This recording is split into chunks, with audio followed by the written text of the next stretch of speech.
আসসালামু আলাইকুম। আজকে আপনাদের সাথে আরও কিছু সত্য ঘটনা শেয়ার করব।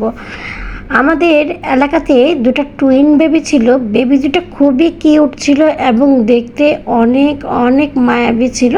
যেহেতু টুইন বেবি ছিল আর বেবি দুটোই হচ্ছে মেয়ে বেবি ছিল।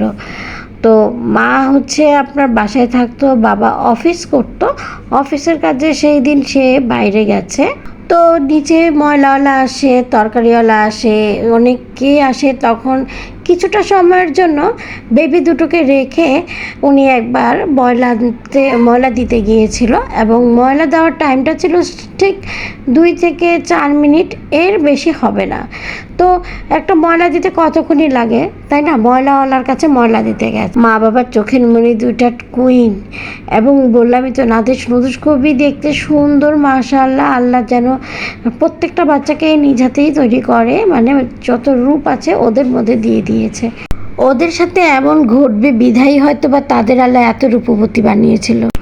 ওনাদের সাথে কেউই থাকতো না, কোনো মুরব্বি থাকতো না, কেউই থাকতো না, কারণ ওনারা নিজেরা বিয়ে করেছে এবং কি বাবা মা এবং শ্বশুর শাশুড়ি কেউই খোঁজ খবর নিত না তাদের, যে তারা তাদের সাথে থাকবে।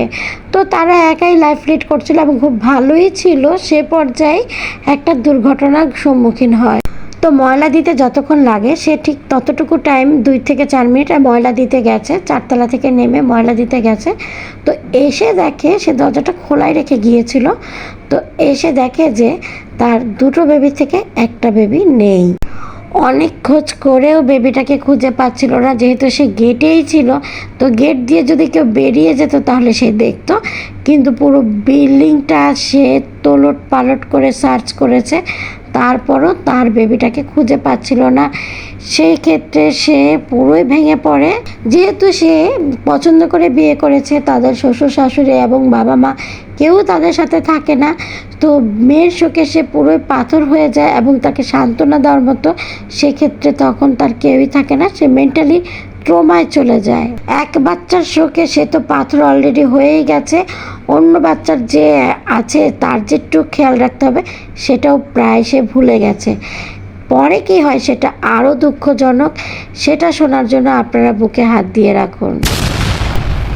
পরবর্তী বাচ্চাটাকে গোসলখানায় যে সে চলে গেছে সেটা সে দেখতে পায়নি, এবং গোসলখানায় বালতি ভরা ছিল, সেই বালতির মধ্যে সে সেকেন্ড বেবিটা ছিল সেটা অলরেডি পানির মধ্যে মাথা ঢুকিয়ে দিয়েছে এবং সে বুঝতে পারেনি এবং সে পানির মধ্যেই মারা যায়।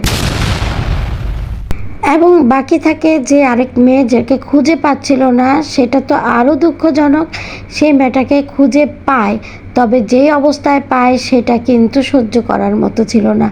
তাকে বাড়ির টাঙ্কির মধ্যে খুঁজে পায় এবং যে নিয়ে গিয়েছিল সে তাকে বের হয়ে যেতে পারেনি বাচ্চাটাকে নিয়ে। তখন শ্বাসরুদ্ধ করে তাকে সেই বাড়ির ছাদের যে টাঙ্কি সেটার মধ্যে ফেলে দিয়ে যায়। এই হচ্ছে সেই মায়ের এবং বাবার দুঃখের ঘটনা। এবং মা অলরেডি পাগলের মতো হয়ে গিয়েছিল। যেহেতু সিসি ক্যামেরাটা হচ্ছে বাড়ির মধ্যে কোথাও লাগানো ছিল না, ছিল রোডে লাগানো। তো বাড়ির গেট দিয়ে যে কেউ একজন অপরিচিত, কারোরই পরিচিত না বের হচ্ছিল দেখা গেছে।